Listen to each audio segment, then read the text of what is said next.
একজন লোক খুনি একসাথে তিনজন মানুষকে মেরে ফেলেছে। একজনের বাবা, একজনের ফুফা, একজনের খালু। আদালতে বিচার উঠে গেছে, পুলিশ ঠিক মতো তদন্ত প্রতিবেদন জমা দিয়েছে। সব দেখার পরে রায় হয়ে গেছে 302 ধারায় ওই ব্যক্তি প্রমাণিত হওয়ার কারণে অমুক তারিখে রাত 12:01 ফাঁসি কাস্টে ঝুলায় তাকে হত্যা করে ফেল। মারছিল কয়জন? কথা বলে তিনজন। ফাঁসি হয়ে গেছে।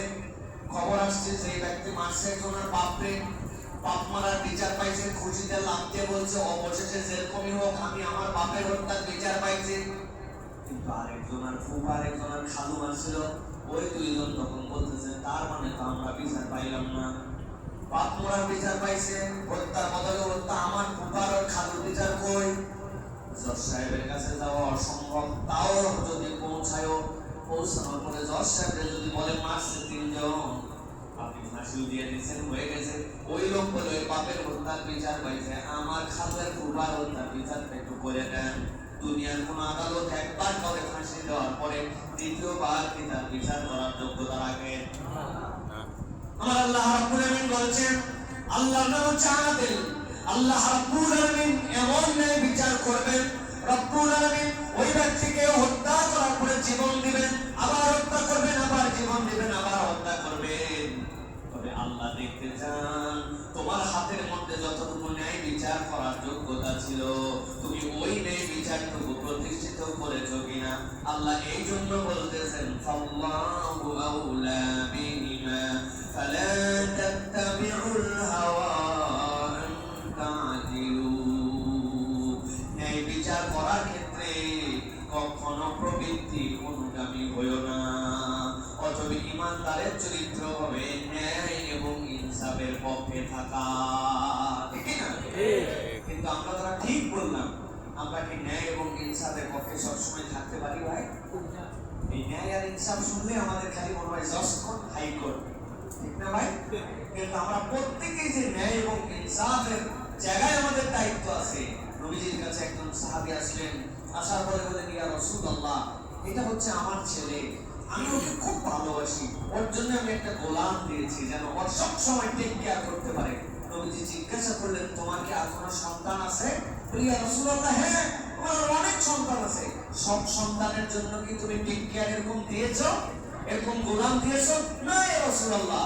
আল্লাহ নবী বলেন হয় সব সন্তানের জন্য এরকম গোলাম দাও, অথবা এই সন্তান থেকে গোলাম সরায় নাও। তুমি তোমার সন্তানের জন্য ইনসাফ করো, নচেত আল্লাহর কাছে তোমাকে ধরা খাওয়া লাগবে। আমরা আমাদের পরিবারে, আমাদের আত্মীয় স্বজনে, আমাদের মিরাস নামার বন্টনে, আমাদের অধীনস্থদের ব্যাপারে আমরা ইনসাফ করতে পারি না। একজন কর্মচারী আপনার কাছে অনেক দিন ধরে আছে, ওয়েল এক্সপেরিয়েন্স, কিন্তু তার কোনো পরিচয় আপনার সাথে নাই। আরেকজন আপনার অমুক বন্ধুর পরিচয় আপনার কাছে আসছে, যোগ্যতা সমান, অভিজ্ঞতা নাই, কিন্তু তার স্যালারি বেড়ে গেছে অনেক।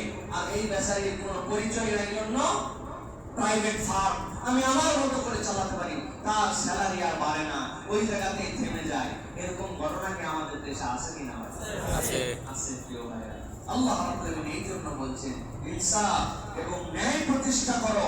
আল্লাহ রাব্বুল আলামিন তার নবী সাহাবীদের মাধ্যমে এটা দেখাই গেছেন। ওমর রাদিয়াল্লাহু তাআলার কাছে ইহুদির বিচার আসছিল। ইহুদির বিচার আসার পরে মুসলমান প্রত্যাশা করেছিল যে রাসূলুল্লাহ সাল্লাল্লাহু আলাইহি ওয়াসাল্লামের কাছ থেকে বিচার নিয়ে আসছি। আল্লাহ নবী সাল্লাল্লাহু আলাইহি ওয়াসাল্লাম মুসলমানের বিপক্ষে রায় দিয়েছেন, ইহুদির পক্ষে রায় দিয়েছেন। ওমর রাদিয়াল্লাহু তাআলার কাছে বিচার নিয়ে আসছে, মনে করছে ওমর রাদিয়াল্লাহু যে করা ইসলামের পক্ষের একজন লোক স্ট্রং, অতএব বলছে বিচার একটা নিছি, কিন্তু পছন্দ হয় নাই। বলেন তো এই ইহুদির সাথে আমার ঝামেলা, বিচারটা আপনি করে দিবেন কিনা? ওমর রাদিয়াল্লাহু তাআলা ভিতরে গেছেন, দাঁড়াও তোমার জন্য বিচার নিয়ে আসতেছি। তলোয়ারটা নিয়ে এসে ধরের থেকে আল্লাহ আলাদা করে দিয়েছেন। আল্লাহ আলাদা করছেন কেন?